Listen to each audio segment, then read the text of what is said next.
We made it. Oh, they shouldn't be able to find us now. Wait! Stand down, Dehya!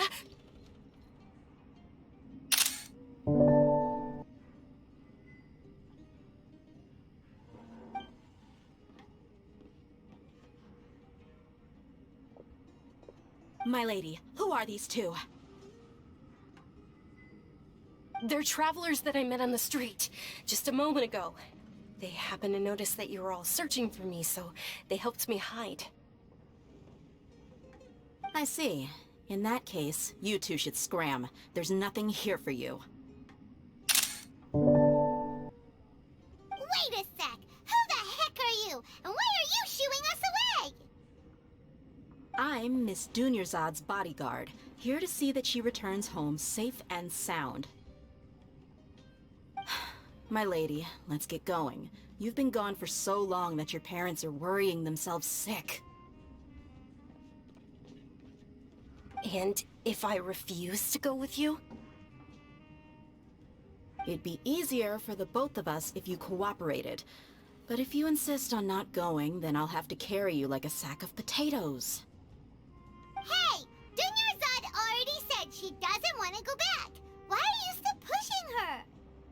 Stay out of this. You don't understand the situation. Sorry, my lady. Even though I'm your bodyguard, your parents are my employers. I have to answer to them. How much? Wait, what? How much more do I have to pay you to become your employer? So you never listen to my parents ever again. Double? A triple? Give me some time and I'll get that much. My lady, this isn't about Mora. I don't know what you think of us Eremites, but let me say this. I like Mora, but I'll never go against my principles.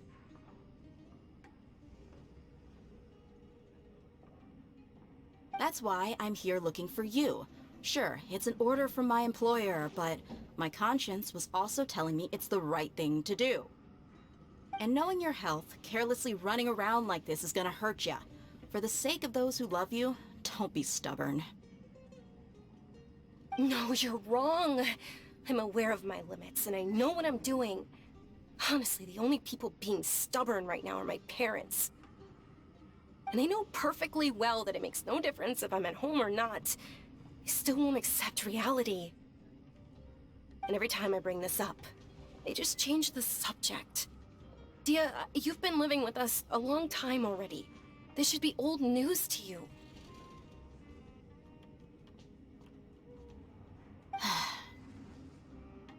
Dehya, I know it hasn't been easy for Mother and Father, and I'm grateful for everything they've done for me. But there's someone else in this world I'm also grateful to. Because she saved me. The love I have for her is the same I have for my parents. This is my life and my last chance. So I want to do something meaningful. My lady, are you sure what you're doing now is meaningful? Yes, I'm sure. At least, it is to me. Fine, I won't ask you to return home anymore. But let me make something very clear. I'm only doing this because I respect your determination, not because I agree with you. Thank you, Dehya. Sorry for being so rude just now. My nerves were acting up. And I even brought up your payment in such an offensive way. Don't worry about it, my lady. I did say that I like Mora. Besides, that's our next topic of conversation. Today's little excursion caused such a ruckus that every single bodyguard at the estate was deployed. It wouldn't be easy to hide things from your old man. Since this definitely won't be your last escapade, here's a little tip. You should at least make it look like your room and things are still in order when you leave. Also, you'll need someone to cover you for when you're out and about. So, I'll let you hire me, my lady. This way, everyone wins. As for the pay, let's say half of what your father pays me.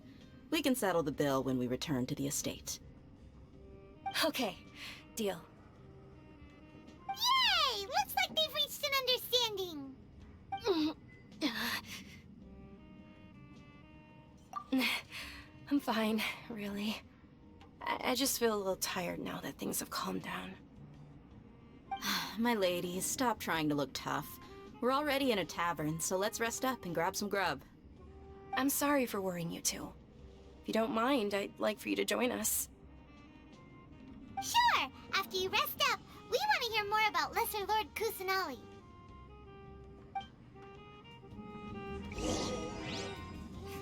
Your theory is just putting the cart before the horse. I went on my fair share of crazy adventures Your back in perspective the day. is just... Ha! Well, if it isn't Dehya, haven't seen you in nearly half a year. Word on the street is that you're a bodyguard for the Homayani family now. Ha! Don't you find that kind of work boring? Nah, you get used to it. How about a menu over here? You got it, huh? Isn't this little Miss Homayani herself? We don't get to serve personages like you very often. We'll be sure to prepare our very best. Thank you, sir, but there's no need. I don't have a lot of Mora on me, and I really ought to save as much as I can. But please bring these two the best food you have. They're my new friends, so I want to be a good host for them.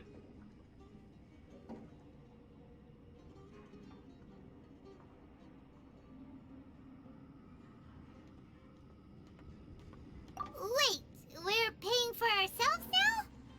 Aw, Paimon kinda wanted to try something fancy, but we aren't exactly loaded. Guess Paimon will settle for something ordinary. How about our coconut charcoal cakes? They're our signature snack, and they run cheap. Look, other customers over there are eating some now. They look kind of burnt and dry. Paimon will pass.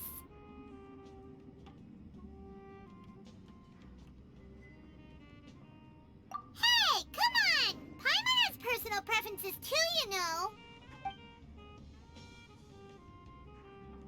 Dunyarzad, we asked a lot of people when we first arrived, and almost nobody was interested in Lesser Lord Kusanali. So, what made you want to follow her? Well, remember when you asked me if I knew how to meet the Dendro Archon? Even though I don't know how, I think I've actually seen her before. Huh? Really? Yes, it was when I was a child. At the time, my illness had kept me bedridden for the better part of a year. I was stuck inside and couldn't make any friends, and my parents did their best to find treatments for me. But even then, the Akasha didn't have any helpful information. My younger self no longer had any hopes or dreams. One flare-up was so bad that I was in a semi-conscious state for several days. Then one night, I woke up alone in my room. I was terrified. My body was paralyzed. Even if I cried, there was no sound.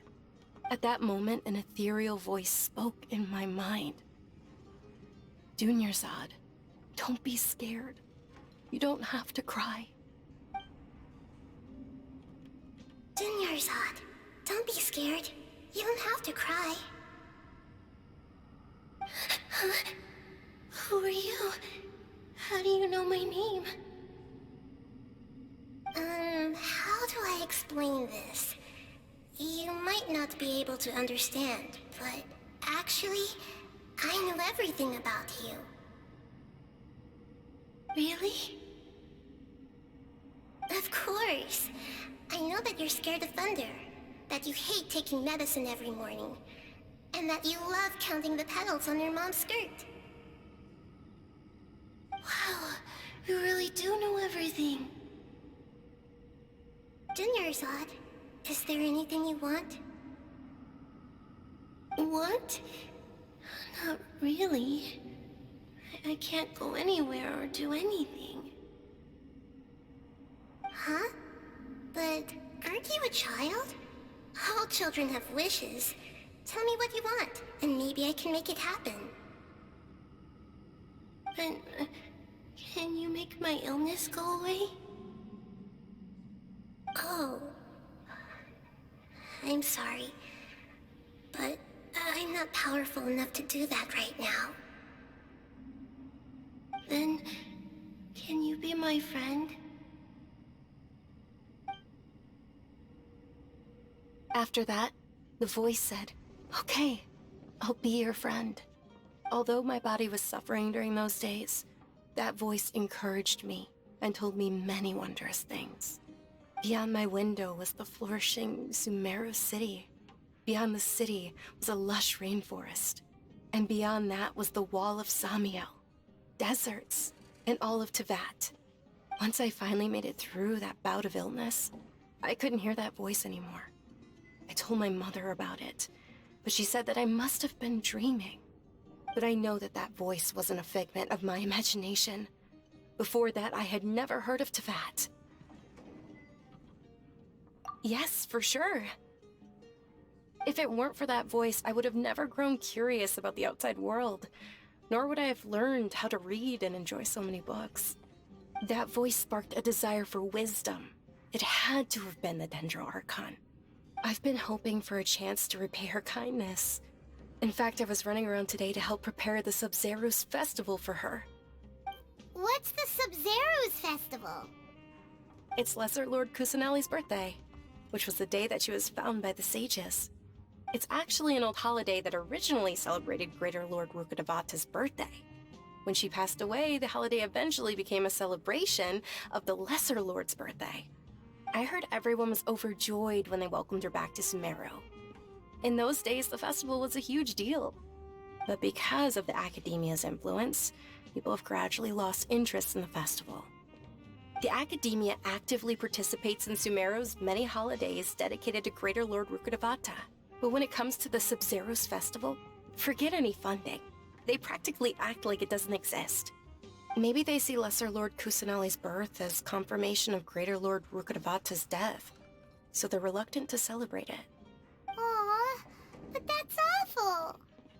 It is. It's absolutely terrible. Sure, the Greater Lord founded Sumeru, but hasn't Lesser Lord Kusanali been the one quietly protecting us for the past few hundred years? Just remember that we're still out in public. Don't get too carried away now. I know that people over by the Grand Bazaar still hold the Sub-Zero's festival to this day. But I hadn't met any of them before, so I was never able to contribute. But recently, I made a friend there who also follows Lesser Lord Kusanali. I gave her my savings because I want her to throw a wonderful festival this year. That's the least I could do for Lesser Lord Kusanali. Hold on, my lady. Does this friend happen to be Nilu, the one who sends flowers to the estate? Yes, that's her. I saw her leaving the other day with a nervous look on her face. It seemed like she was hiding something in her arms. Did you give her something? Yes. Initially, I didn't have much Mora prepared, so I had Nilu sell one of my skirts. I've agreed with Nilu to meet up at the Grand Bazaar today, and see how things are coming along. Dehya, would you accompany me? Sure. That's quite the trip, though. I'll carry you. No, that would be too much, even for you.